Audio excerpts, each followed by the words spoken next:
When I think of Morrowind, I think of volcanoes. I think of boats and danger around every corner.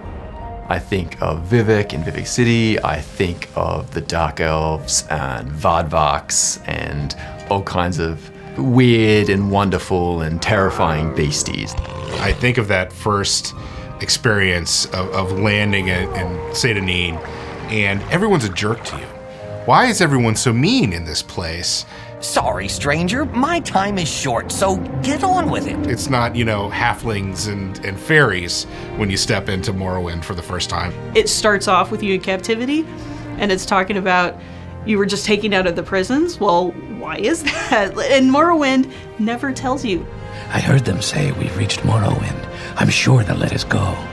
The game having the trust in the player to give them agency to say, all right, here's your name, here's your papers, you're a free person now, and then here's the world.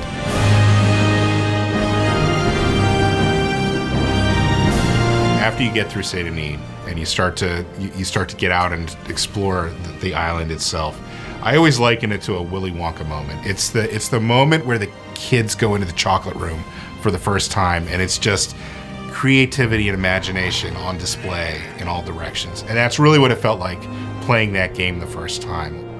Morrowind has a very specific aesthetic to it. And it was, I think, maybe the first thing that hit me when I jumped into the game is just how real it was. You see just all this ash kind of falling all over the zone, and it gives it just a really different vibe. Then you get parts like Sadrith Mora where there's giant mushroom towers everywhere.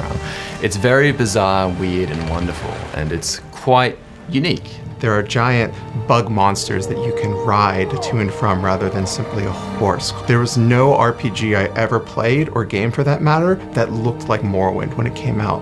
Prior to that, I had not played a game that allowed me to do the things you could do in Morrowind. Making your own player character. I played primarily console games. Those were not really options at that point in time. One of the things that really hit me with Morrowind is when you get in there and you have a great time, right? You're really enjoying yourself, like you're living a different life. And it takes away all the cares and worries and everything.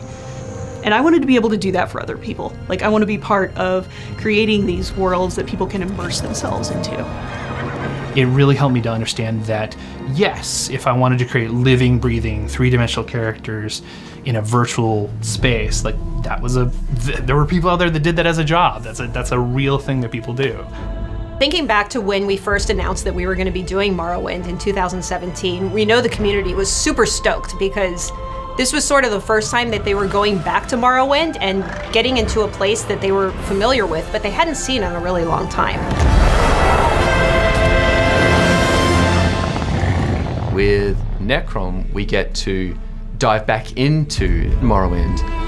I know that the community is really excited to explore the Dark Elf cultures in new and interesting ways. Every expansion gives us a new opportunity to uncover new lore or new secrets. Necrom is a city of the dead. That's an incredible opportunity, and I'm really excited to see what people think of what we've done.